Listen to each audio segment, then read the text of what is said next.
We are live. Welcome, everybody. So, we are both here. Myself, certified high performance coach, performance gap specialist, father, husband, curious, socially ambitious chatterbox, James Williams, with my just as curious, socially ambitious chatterbox, and dear friend and mentor for the time that I've been a coach, the incredible Dr. Wayne Pernell. Why don't you introduce yourself and tell everyone? Hooray. Yeah, it's great. James, you and I have been doing the socially ambitious chatterbox. It started as such just a fun thing to do on the balcony of a hotel when we were at an event, and it just became a thing. And we haven't done this in a long time. It's good to do this. I'm Dr. Wayne Pernell, the CEO and founder of Dynamic Leader Incorporated, a consultancy that provides scalable leadership development, speaking, and elite mind state coaching. So I'm here. I've been doing this thing I haven't called it that the whole time, but for 40 years, really. Like, I've been doing it for a while. So lovely to be back and talking with you, James. So good. You don't look old enough to have been doing this for 40 years. I know. I started when I was a fetus or something, I'd say. So, But you've got lots of books behind you to prove your expertise. And so, thank you. Yeah, 5 books out there. I'm actually concurrently working on 4 additional ones where I'm putting together my what I'm calling my magnum opus. I've been doing this, as I said, for 40 years, and so pulling that experience together, I'm creating a big project that I'm calling Creating a Culture of Caring, and we're bringing that. My team and I are going to be bringing that to the corporate world very soon. Training and books and workbooks and direct access to me. It's really kind of exciting. So that's loving really that. cool. I Yeah. love that term, creating a culture of caring. And it's very relevant to what you and I decided to talk about today, because a culture of caring starts with individuals who are caring, which starts with individuals who understand how to care for themselves so that they have the capacity to be caring.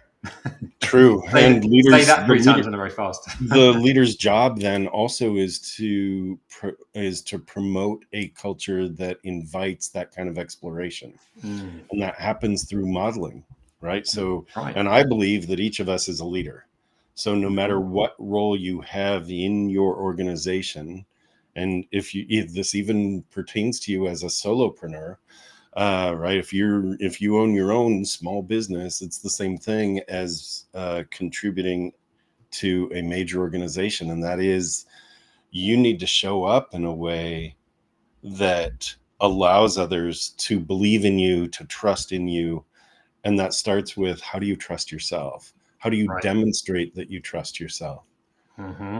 And how is trust built? Yes. So yes, trust is built through consistent showing up, consistently through showing up, demonstrating that you are who you say you are, that you walk your talk, right? That you Hmm. say what you mean and you do what you say. And James, actually, I will divert for just a second. In my personal professional vision statement, I have 11 values, and one of them is forthrightness. It sometimes surprises people to learn that I didn't put integrity in there, because everybody has integrity. It's like, if you look at everybody's vision or mission, it's like, we're a company with integrity. And it's sort of like, well, let me Google someone who says they're not. So I make that as an assumption that that's part of it. Forthrightness, though, is like, my word is my contract, and sometimes conditions change. That means that we have to change. And so when you walk your talk, you better be talking in a way that is congruent and updates based on the conditions around you. And I think this will lead us back to our discussion, which is, well, what questions are you asking so that you can walk the talk, so that you can be in integrity, aligned, and really show up as a leader for greater success? I mean, that's Hmm. ultimately we're after what is that next level or two or three. Do we have to do it incrementally? And the answer is no. That we've both experienced these gigantic leaps, and that's based in getting clarity. So we're going to talk about what questions do you ask for clarity. Mm-hmm. And and are we so on the go that we forget to pause to ponder? Like, there's value there too. So Mm-hmm. yeah, you had some questions lined up. I'm curious. Yeah. Well, I I'm mean, curious. I'm curious. Well, this is the key right here, right? The man that carries around Curious George with him all these years. But this is, and we'll get to that, people, if you're wondering what He's I mean. everywhere. Even the little guy on my desk, he's just, he reminds me to Stay live in that curious, space. people. This is going to be the shining banner of this conversation is curiosity.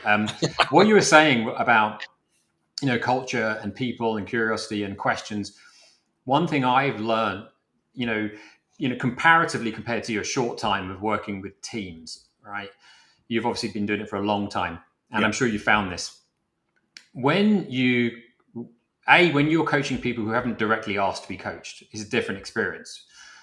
But it's very interesting. People that haven't experienced some sort of coaching or mentorship before, and you ask them to ask themselves questions, especially if you give them a list of questions to ask themselves, it's challenging for them. Why? Yeah. Because they've never thought of asking themselves those questions before. And some of the questions, I'll give you an example. It might be something really simple like, who do I need to be today to make today a success? Not a hard question, really, but how many people have actually asked themselves that question? And it was always a surprise to me. I think that's the importance of bringing yourself back when you're in the world of personal development and you make this normal. You have to remind yourself it's not normal, and so to normalize this it is what we're trying to do, because we've seen the benefit on our own lives is asking ourselves simple questions, Yeah. gaining clarity for ourselves is really powerful. So why are people not doing it? Well, I think first of all, the idea of normalizing it so that it is the new norm for yourself. And the whole idea of what happens for each of us that we don't do that, or that we do that. It has to do with experience. It has to do with what we've been taught. And most people get so busy being busy that they forget that asking the right questions actually helps you prioritize. Mm, It helps you get much more focused. And being more focused leads to clarity, which allows you to discern what's in and what's out. And so when you ask a question like, how did I get so successful today? Or what am I going to do? What am I doing today that is going to yield the most results? It forces you to examine the calendar that you put together. And sometimes that's difficult because you are now accountable to you, mm-hmm. right? Who made the items on your calendar? You did. Well, this is a mandatory meeting. Did you agree to it?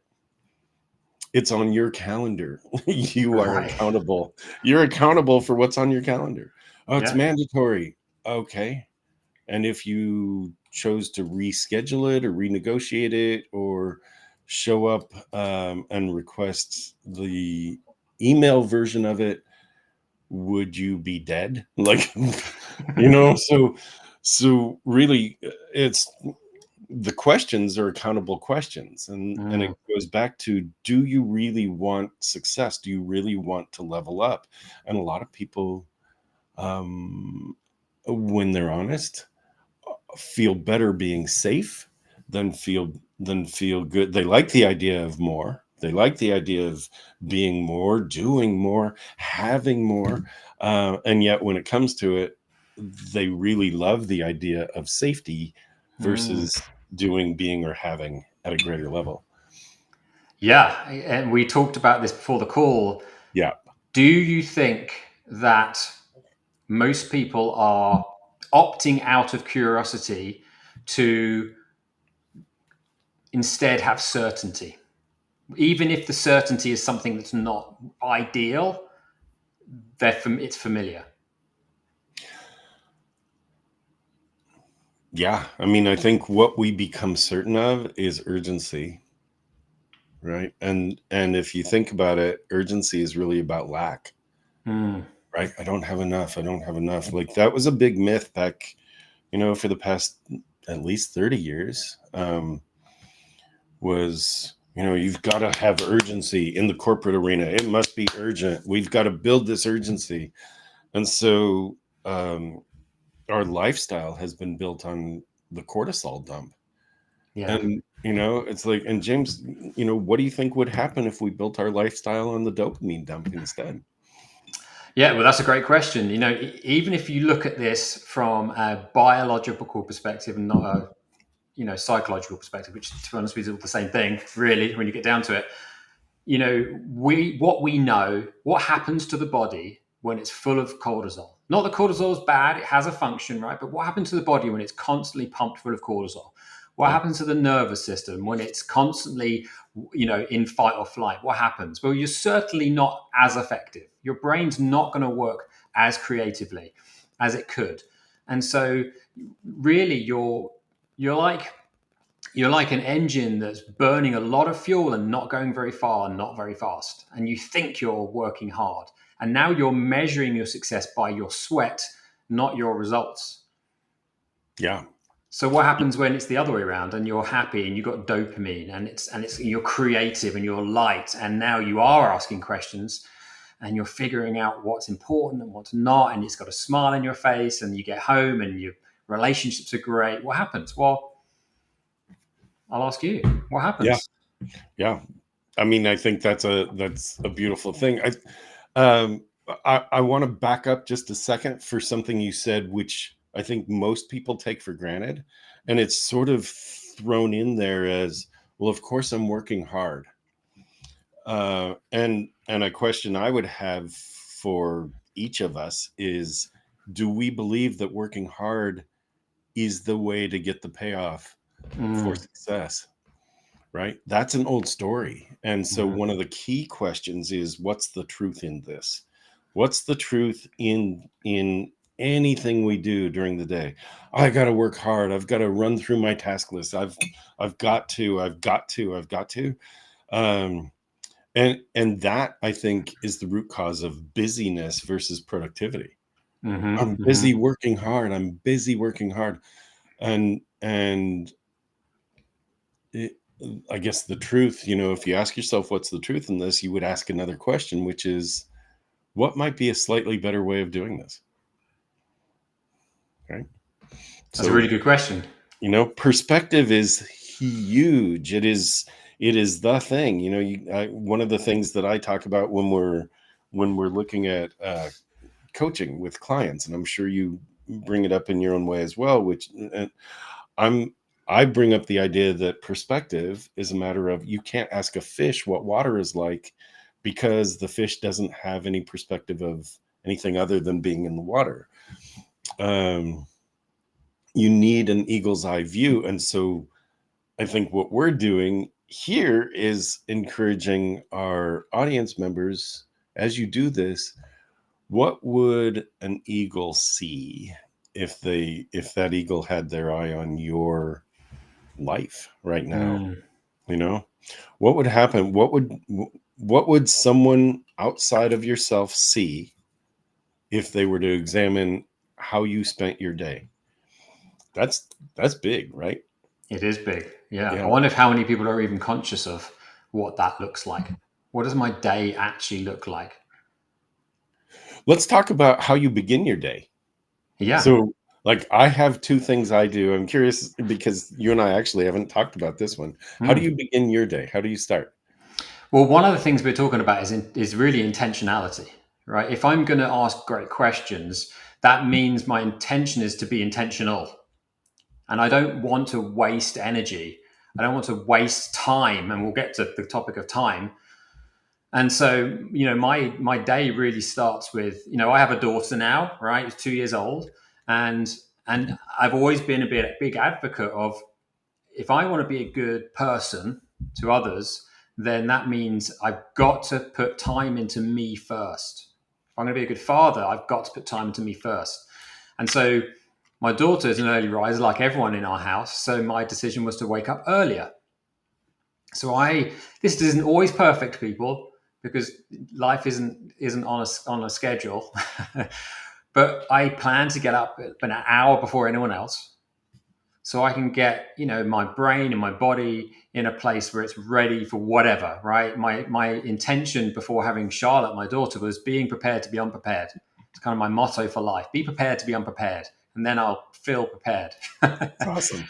So I get up an hour before, and I wouldn't say specific things because I like to change it up, but everything I do is for the same outcome, and that is to get my mind clear about what is happening in the day ahead and what's required from me, and what I can be grateful for, and preparing myself for what could get in my way, and so that when my wife wakes up, I meet her with presence and love.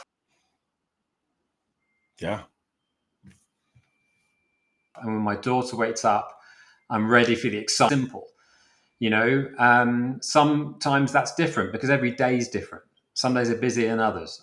I'm not going to pretend that I can prepare for every day exactly the same, because every day brings its challenges. But I know from experience now, if I can get myself to a state physically and mentally that I recognize to be capable, then I'm ready.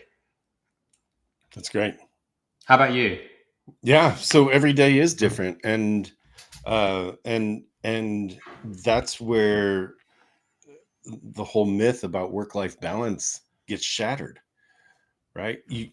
Every day demands something different of you. And so the question is, for me, when I start my day, I do two things. One is I open my eyes and take a breath, realizing I'm awake, and I actually smile deliberately. And then I say, thank you. I blurt that out. Thank you. And it's just like I'm painting the space around me with gratitude. Hmm. And then I step into this bubble of gratitude and I ask myself this question. So I start with thank you, and then how do I serve greatly today? And that question actually allows me to open my mental calendar without grabbing my technology, because we all have how many phones and tablets and whatever around us. So without grabbing that, because in being productive, we've reviewed our calendar the night before, so we know what's on our calendar when we wake up. And we only check our email to see if anything's changed. So, and I'm saying we because you and I, I'm certain you have that practice of reviewing the night before, if not 2 nights ahead as Mm-hmm. well. Um, so waking up, how do I serve greatly today? Because I've gone to bed thinking about how do I serve greatly tomorrow, right? So, what is today? How do I give? And that puts me in the mindset very similar to what you were saying about putting yourself in a space, for your wife and your daughter. And it's like, for me, it's for my family, my audience, reading, writing, seeing videos. How do I serve greatly today? Doing VIP client calls.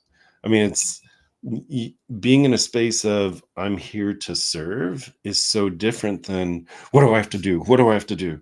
Oh my gosh, and if I like it, I do two things. I have my to-do list, which is it's on a piece of paper, and there's over 12 items on this list that I will get through today. I also have an online list that I pull from so that it's in front of me. That's how I keep organized. And that's around my client calls. How am I going to get it all done? Well, that's another good question, right? How do I get it done? I'm going to give you the fun statistic. We have, do you know how many minutes in a day? No, All not right. without thinking. Very hard. 1440, right? 1,440 minutes in a day. We are all given the exact same number of minutes each day. And so the question is, how do you choose to emphasize some minutes over the others, Mm.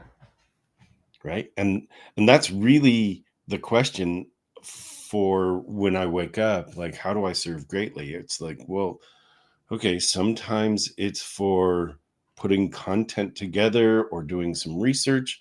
That's important. It requires a different level of energy. Sometimes it's, I've got a client call and I need to be on. I need to prep ahead of that call. I need to make notes for the sake of the call afterwards and for the sake of the client afterwards. And so serving greatly is being intentional. That was a great way to start, James, you talking about intentionality. So it's when you wake up, you're intentional. My intention, service. Your intention, presence, is what it sounded like. You didn't, I don't think, use that Yeah, word. That's what it sounded like. it is. Yeah, it's presence. It's a, you know, you mentioned about the phones. Now, I know that the moment, as a coin carrying, recovering giver, I know that once I open myself up to the agendas or the worlds of other people, I am pulled to see what I can do to help them.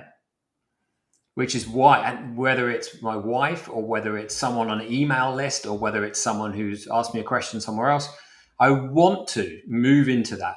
So that's why there's the consciousness of I've got to make this world about me first to make sure that when I approach that, I'm not the recovering giver that unloads a half full cup onto that experience, but instead is overflowing so that when those questions come, when that support's needed, I'm prepared to be unprepared, right? I'm This, overflowing.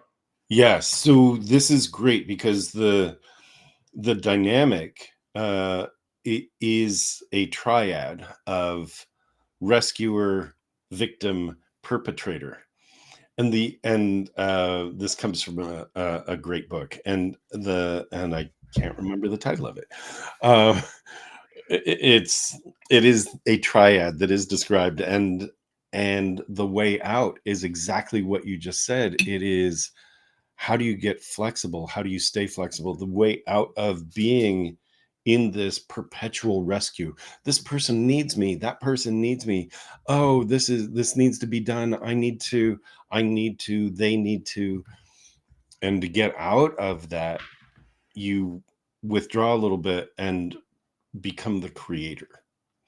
When you create your own day, when you create your own circumstances, you have stopped being the rescuer at everybody else's whim.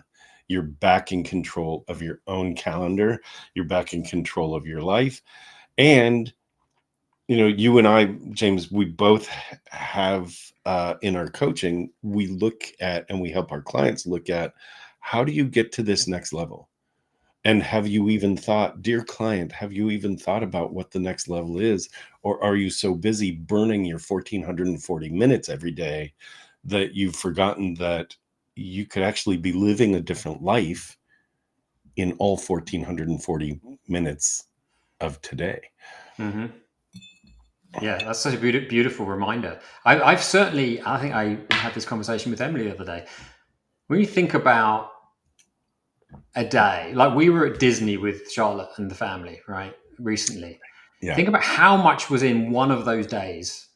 And then there's a Saturday at home where you feel like you didn't really do anything and the day went really quickly. Those 2 days, one felt like it was a week long, one felt like it was half a day long. So it's just proof that there's a lot of opportunity in those minutes, and you can waste them, or you can be really intentional with them, and you can feel busy but not feel satisfied, or you can feel like you've really had quite an easy day but got a lot done. It's all perspective. It's So all perspective. did when you were cramming your days full, right? Let's go back to Disney with Charlotte, right? So when you crammed your days full of Disney, and it was all about two things: showing Charlotte something new and also getting to the next thing. Did it feel like urgency? No, not at all. That's key, right? You get so much more done when it feels like fun. You cram so much more into your life because when you're at home and it's that Saturday and you've given yourself a break and you lay back and you watch Netflix or whatever, you start to binge watch your shows, and then the little voice at the back of your head says, "You're not getting anything done. You need to be getting something done." Right? Yeah. That's the guilt that often accompanies urgency. Hmm. And we use that to feel better, like, oh yeah, but I should be doing something, and if I feel guilty, it's a weird thing. If I feel guilty, I've beaten myself up enough that I can actually enjoy taking another moment. Mm. Like, build that in. Give yourself rejuvenation means to make young again. Re is again, right? So to be a juvenile again, rejuvenate. Rejuvenation is essential for for higher productivity. So we titled the show "Powerful Questions to Ask for Greater Success." How, like, what questions can you be asking yourself instead of, oh, I feel guilty, taking time for myself? What questions can you ask yourself in those moments of what would otherwise be called downtime? Hmm. Well, here's a great framing for that exact thing, right? You've heard of the push and pull kind of mentality for a purpose, right? Push and pull. That some things pull us towards them. There's this, oh, I can really feel the benefit. I can feel what could happen. I'm pulled towards my purpose. It's like an energy that's pulling me. There's no effort. I'm like, it's like helping me get there. And then Right. there's the push of, I don't want to go back. I don't want to go back. If I go back, this is going to happen and this is going to happen. I need to run away from it. So there's a little bit of fear from push, and then there's the energetic pull. Now, I believe that you need a bit of push, but the majority of it is the pull, right? A little bit of, I've been there. I've experienced what the life's like that's unsatisfying, and I'm living in fear, and I've experienced that. But Right. most of my direction is coming from the pull of asking myself questions about that vision. What's Yes. it going to feel like? What do I need to get there? Who do I need to be? What am I grateful for? How am I fueling myself? The things that are fueling the pull rather than fueling the push. Love it. So two questions come out of that, right? One is, do I need to experience the pain in order to move forward? And for a lot of people, that's all they know, Mm. right? Day to day, it's like, yeah, another day of pain. And the truth is, do I need to experience that much pain? It's like, no, I don't ever need to go back there. Is a really great statement. So then the question is, well, what would it feel like a year from now to live into the life that I said I really wanted for myself? Hmm. So if you can project forward, what would it feel like a year from now, 3 years from now? A year is really doable for most people to actually live the life that they said they wanted. Most people don't take the time to identify their true desires. And you're right that they are driven by pain. Well, I don't want, I don't want to, live paycheck to paycheck. That's a great focus on what you don't want. So let's start asking, what do I want? What would I really love to have in my life? Who would I really like to be? And how would I like to be? And if you think about it, like, most people don't even know how to answer that question. So I want to throw some ideas out there, like ease. I want my life to feel like it's easy. I want my life full of love. I want to have laughter every day. Um, I'd like to uh, e- eat great food that serves me so that I can serve others. Like, I want to fuel my body in a way that's amazing. I want to have good reminders um, of positivity in my life around me. Right. So then the questions are, how do I do that? What does that look like? Like, that's how you get the clarity. Hmm. And you added a few whys to those as well, which I think is even more clarifying because you and I know that feeling what that experience is going to be like is really important. This isn't an intellectual pursuit of intellectually understanding what I want my life to be. Right. Trying to actually feel for a moment what that would be like, which I think you can get to if you really ask why do I want more ease? Well, what would ease feel like? Well, I would feel more relaxed. I might get up slower, more intentionally. I might make better choices with my food. I might feel really connected with my partner and start asking the why, like literally play the day through in your mind of what would happen in a day and how it would feel if there was ease. Like move through that day with ease. Imagine, like, human beings are great because we can imagine things that aren't currently real. That's a gift, by the way, right? Animals can't do that. Use that skill, right? Use the skill to imagine the story of your life in ease, in with this, choice. Yeah. I would invite people to define what success looks like. What does it Hmm. feel like, right? I go down a different path from why. The why, understanding the why is important, and personally, I'm allergic to that question. Um, That's okay. and the reason, no, and right, and the reason that I choose to ask, what does it bring me? What would it look like? How would I attain it? How, and the how comes after a decision. Um, the why is really important. And for some people, based on how you grew up, you might have the old stories and the pressure that's attached to a why question because the only answer is because, right? Mm-hmm. And so if you feel like you have to justify it, then you're pushing against something versus what about this appeals to me? What about my life can I see that would bring ease? And it brings you to the same place. What about that is important, is different? It's the same question, it's a different angle. Why is that important to me? What about that is important?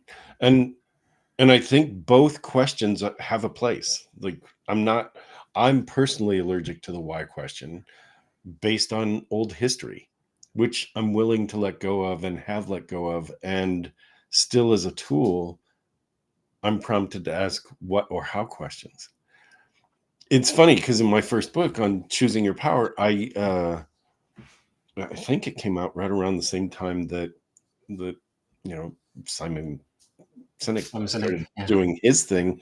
I went like 4 questions deep, and he went like 5 questions deep, something like that. Like asking why. Um, it it's good if you're doing self exploration. Why is that important to me, and why is that important to me? It's not good if you use it against somebody because Right. Good justifying. Yeah. it's, yeah, you demean them actually.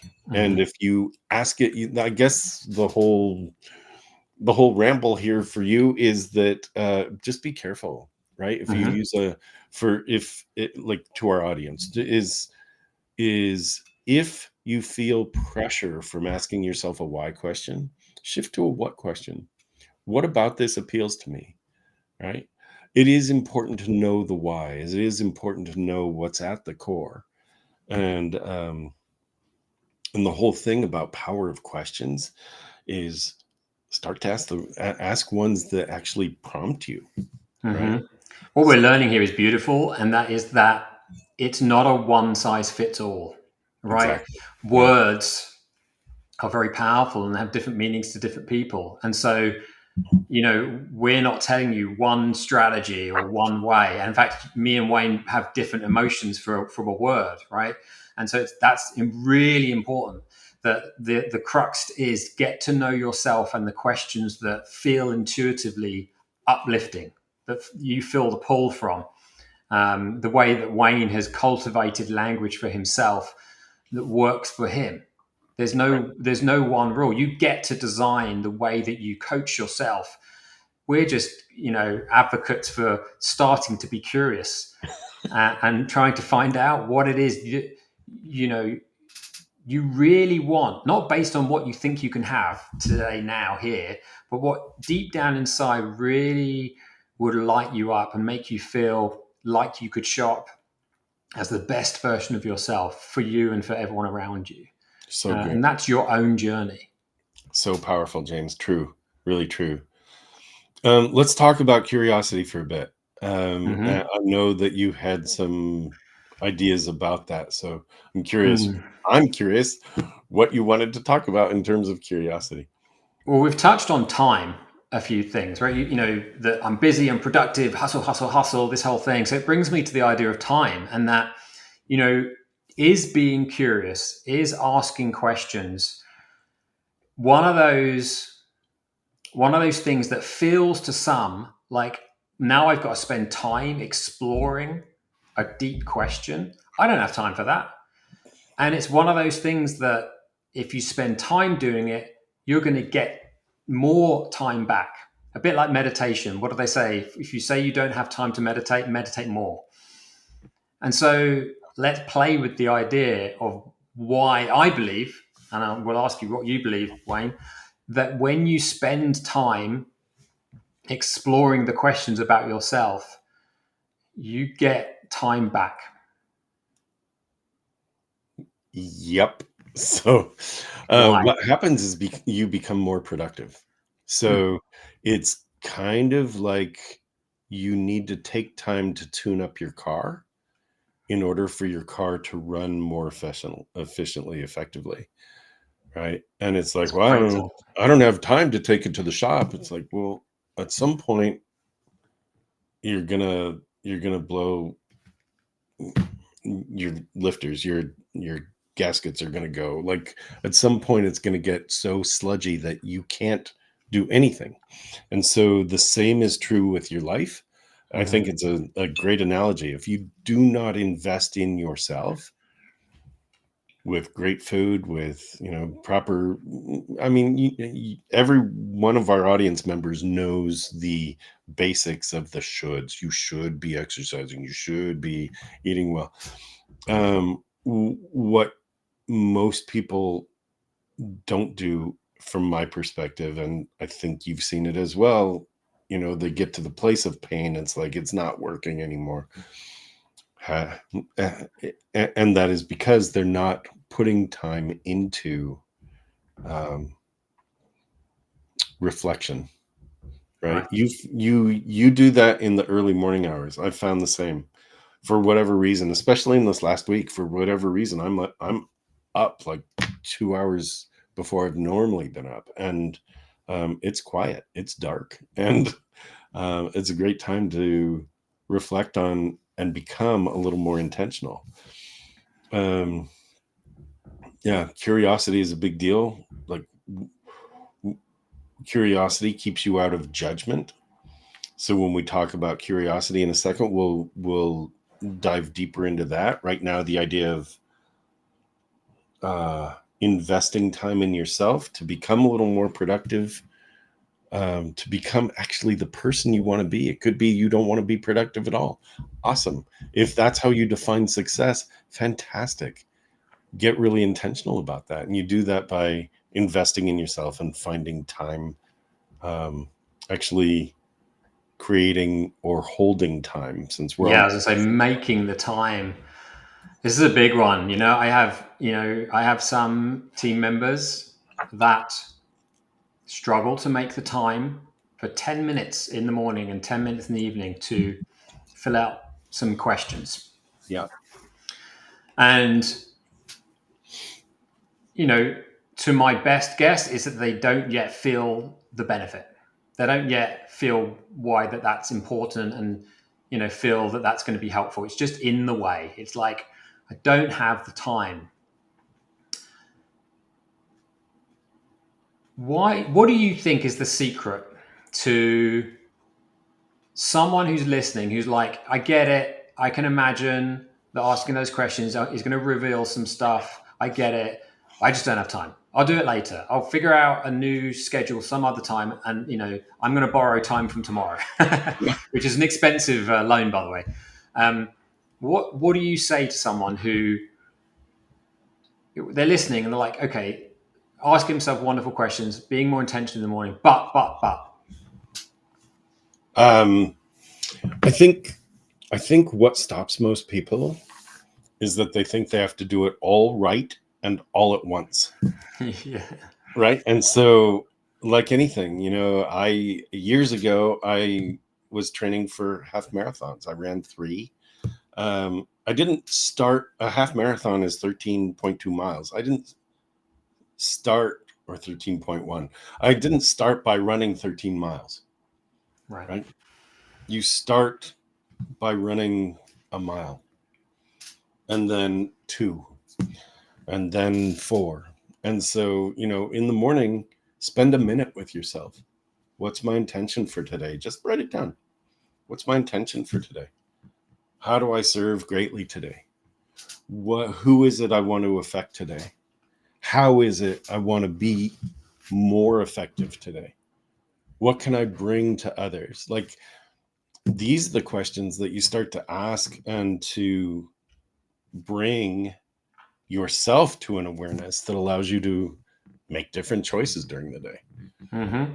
And to your previous analogy, if you're constantly refining and tuning and cleaning and looking after your car, it's going to perform really well Yes. all the time or most of the time, right? And so these questions of refinement for yourself are like fine-tuning your own engine, fine-tuning your own business, which allows you to run better. It's very logical, That's right? The exactly more right. time I spend watering and looking after this thing, not just my physical body, but my mental hygiene, the healthier it will be. It's very logical.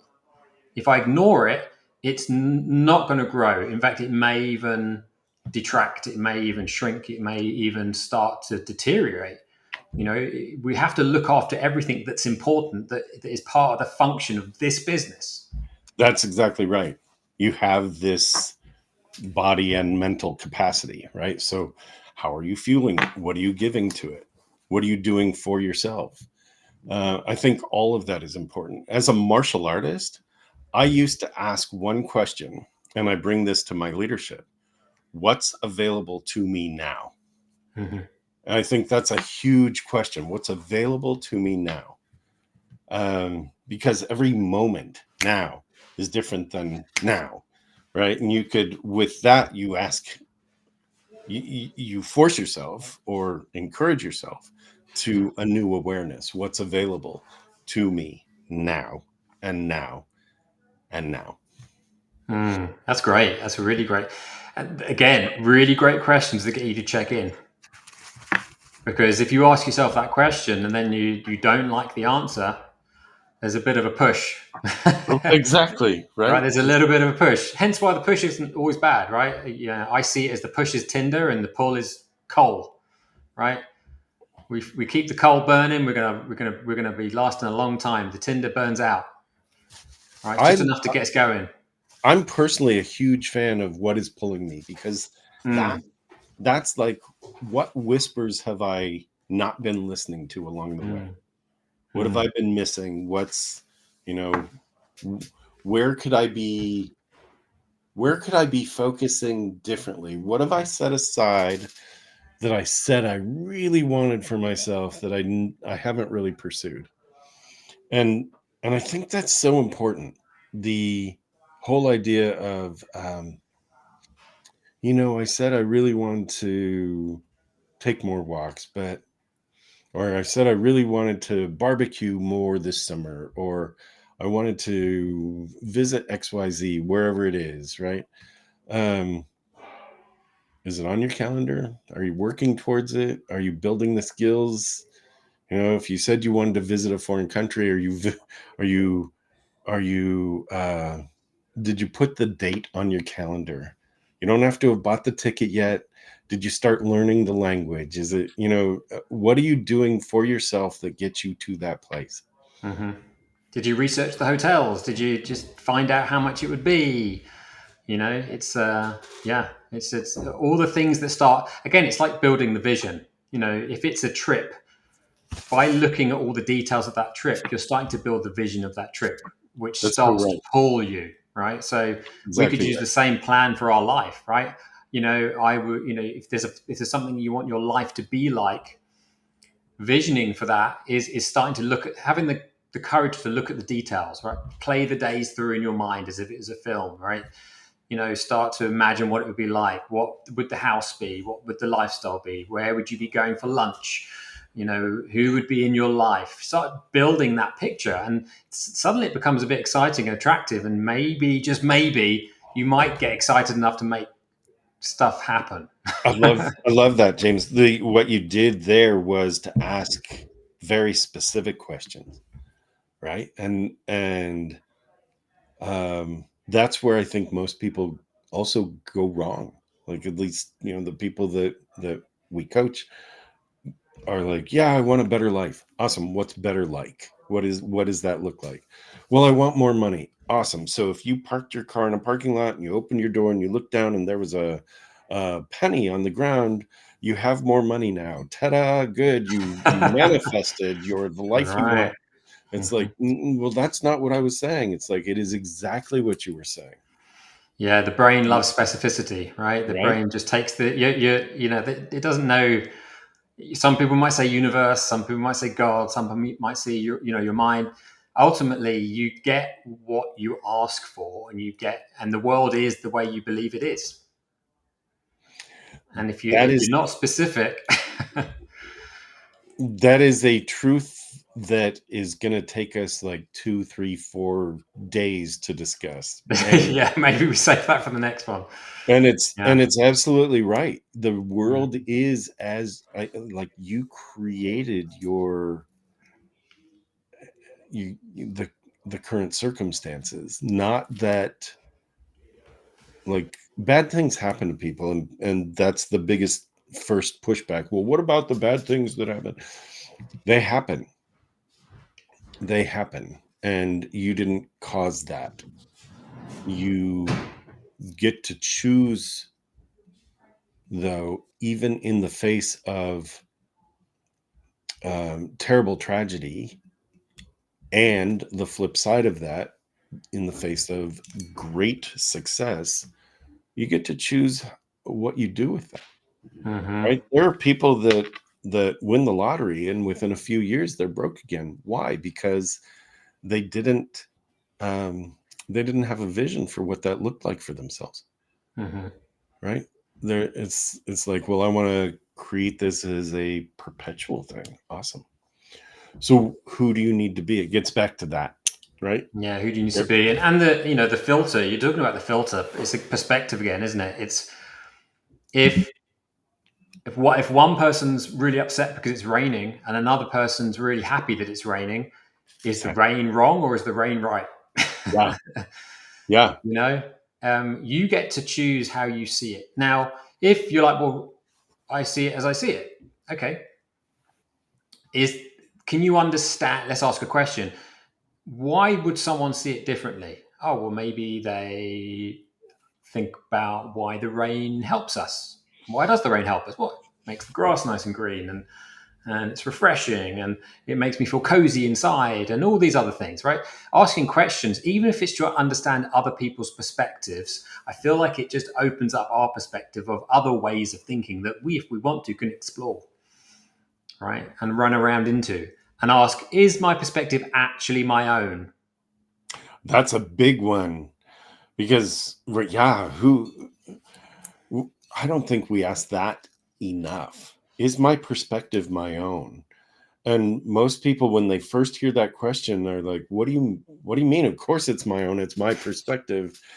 And talk a little bit about where it comes from. I could go on all day about this one. Well, I mean, you're the way more educated in this topic than me, but from my perspective, it's through myself, really understanding that, I grew up and I came like Charlotte comes into this world like with really without a perspective, just looking and absorbing, and then she experiences me and her and Emily, and she experiences people around her, and then she'll grow up and she'll experience, all sorts of things that will happen to her, happen for her, happen around her.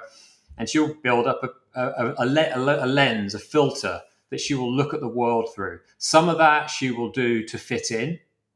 Some of that she'll do because she's chosen to believe it. And then one day when she gets to my age, when she gets to her mid 40s, and she'll start thinking, or maybe hopefully before, she'll start thinking, it's interesting that I think that, because after asking myself all these questions, I don't know if I do think that. And I realized I thought that because I wanted to fit in with this group of people who all thought that. Last few years, there was a lot of that, Yeah. right? Yeah. Wanting to fit in to how people thought. Asking yourself, what do I really think about that? And, really delving into that is really self-exploratory. It really helps us understand who we are. If we don't worry about the judgment of others, and we just think, what do I actually think about that? What do I Yeah. actually think about my life? What do I actually think about the way I spend my days and the work that I do and the people that I surround myself with? What do I actually think about all of that? And There's the eagle. right? That is the ego. The looking down perspective. The question is, and where did it come from? Right? Recognizing that some of the rules that you carry with you were meant to keep you safe, Yeah. right? If if you told Charlotte that she shouldn't talk to strangers, and then she grows up and she gets a job doing sales, what's right? It's like you have to talk to strangers, Yeah. right? So there are rules. It's like, yeah, but it's scary. It's like, doesn't have to be scary. This is about service, right? So it's like, let's look at what stories you've carried with you, where you feel anxiety, and usually the anxiety that you feel or resistance to doing something is based on an old story of safety. And your psyche, your subconscious wants you to be safe.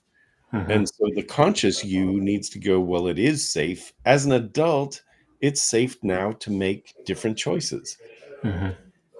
And how are you ever going to come to that conclusion unless you start asking yourself great questions, right? right? It's Little time to bow ask right there for you. very good. And Okay. and it's that powerful Yeah. questions lead to greater success. Yeah. And I think that's a great place to wrap it up, Wayne. I think that we could keep talking forever. We really could. And maybe this one has to be like a 10-part series.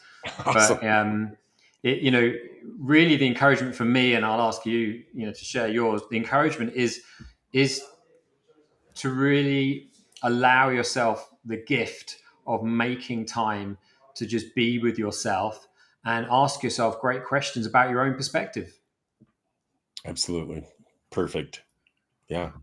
Just really just recognize that you have desires. You're bigger than the life you're leading. And so the question is, what is my best next step to get to that place that I said I wanted? Hmm. That's the question. What is my best next step? Just one, to Just get one to step. that place I wanted. And that's where taking time to reflect is going to really serve you. Asking powerful questions does yield greater success. Awesome. Well, always a pleasure, my friend. We'll definitely do it Truly. again. If you haven't checked out any of Wayne's amazing books, please do. He's a superstar author and 4 more to come. So you better start reading the first 4 so that you can be ready for the next 4. That's Um, awesome. thanks for listening, everyone. Wayne, such a pleasure. Speak to It you is all a soon. pleasure. Take care. Bye bye. See ya. Bye.